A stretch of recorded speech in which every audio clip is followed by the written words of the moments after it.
It's nothing that we haven't seen already this year.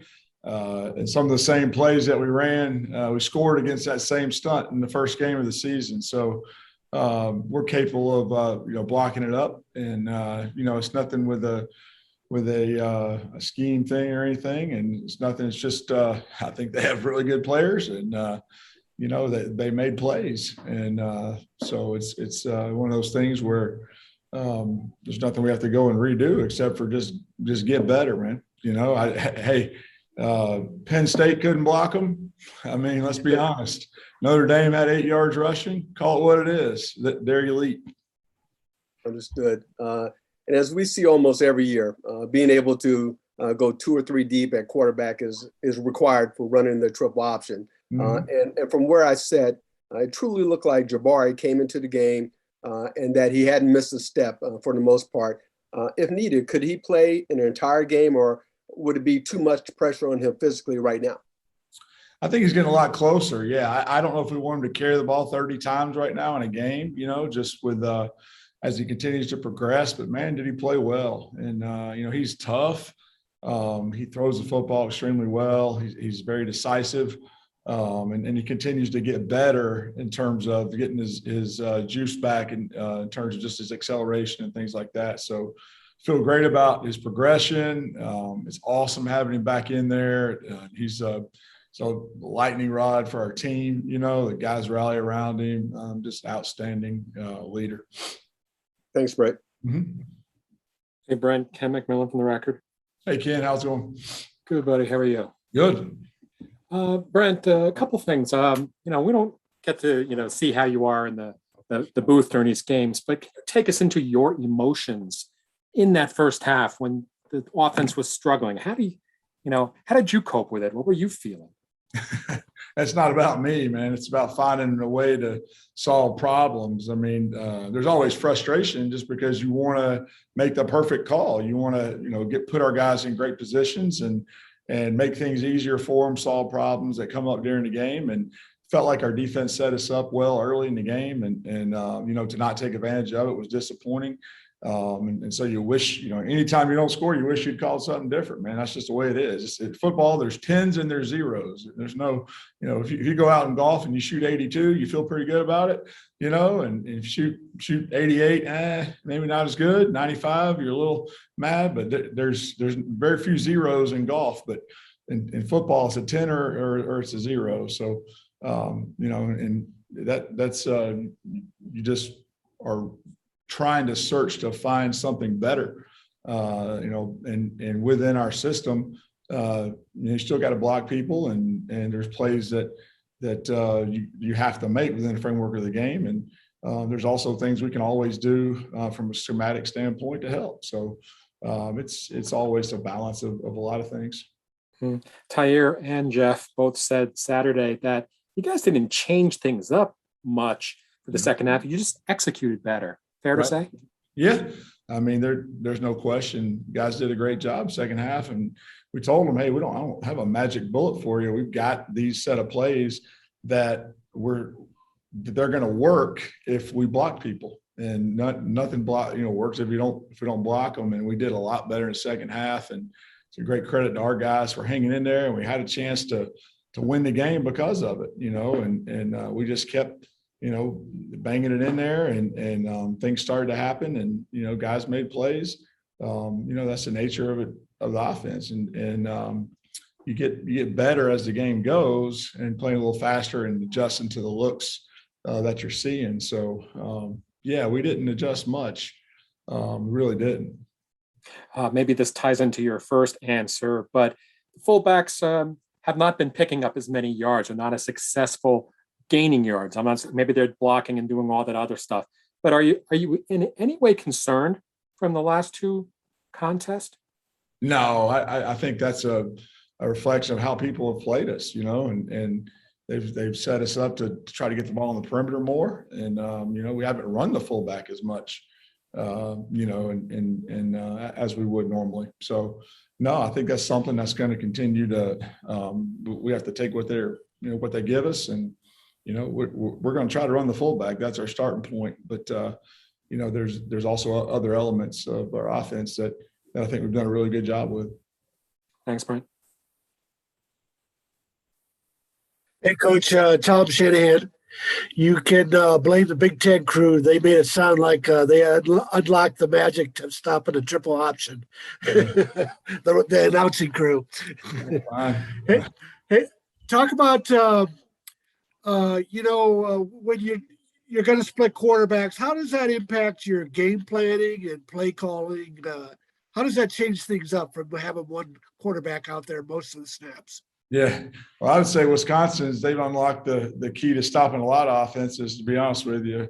So everybody's got their opinion. I think using more than one quarterback is a good thing because the guys have a chance to come to the side and watch what's going on. So when it's their turn to go back in, they can kind of get in the flow of the game. In terms of what calls we're seeing, support patterns. It's to me, we have a quarterback unit. We don't just have a quarterback. We have a unit of quarterbacks, and they work together and support each other. And Coach Worley does an outstanding job having a lot of guys ready that continue to improve, and the guys that have things that they're not as strong at, continue to get better at those. And I think the whole unit continues to improve. So excited about that. Would the triple option be more conducive to that, to be talking about, because usually the standard football is stick with one quarterback. Does the triple option make it more conducive to read what's going on? If you're in a conventional offense and say you're going to throw the smash game 7 times, and the first 4 you throw the hitch, and then they start to get a little more greedy on it, and then the next 3, you're able to squeeze the corner out in there or something, and there's a progression to it in the throwing game sometimes that helps if you're the guy in there making the decisions. Maybe I guess the same could be said for when you're reading a guy. The first 3 times he kind of came up the field, and then he started to fall back in a little more, and then in the third quarter you're able to pull it. So if you're the one actually operating those, maybe it's a little easier to do that as well. But yeah, I think the nature of the physicality of running an option offense lends itself to playing more than one guy for sure.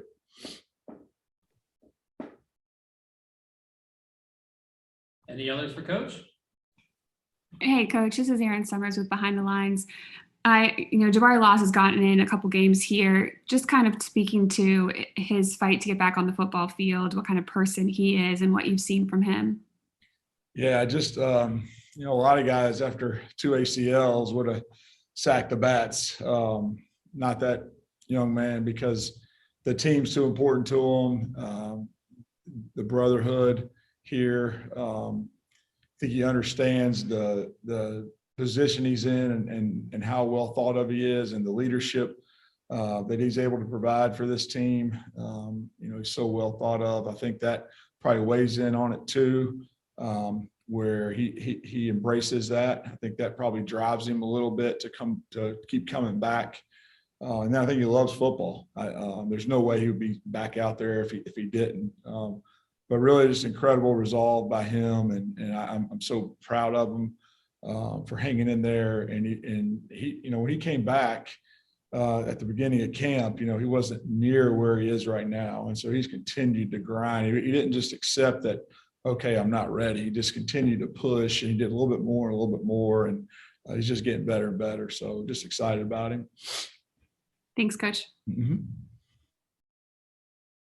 Any others? Brent, can you give us a little more insight to the quarterback situation? How's it looking this week? And just expound on Jabari Laws. I thought he looked really good on Saturday and showed even more pep in his step than we had seen in those earlier outings. Yeah, I think we went in with a plan to play him, and play him early in certain situations, and Tyre had just been a little banged up. He's still not 100%, although he is extremely tough, and so we wanted to spell Tyre so that he didn't have to feel like he had to carry the whole load. And so that was good. We made a plan to do it on the first series, and we're able to do that and really early in the game. And Jabari responded just like we knew he would. There's no surprise there at all. And just, glad to see him continue to improve. And I think as we go forward, we're becoming a little bit more healthy in that room. And that's really good because we're going to need all of them. We ended up playing 5 guys last year, and that's what it's going to be this year, and so just the more depth we can continue to provide and build, the better off we'll be. Did he look like he looked in 2019? I don't want to put that pressure on him to say he was or wasn't. I know that coming back from two ACL injuries is extremely tough, and I don't think he would tell you that he's not 100% yet. But I don't know that it's a matter of trying to get back where he was. It's just trying to improve every day and try to become the best 2021 Jabari Laws that he can. And that's what his focus is on. Sure. And then are we getting closer to seeing perhaps Cade Ballard and Maurice Milan? Well, I mean, it just depends on the situation. They're both improving, and they've both done some good things.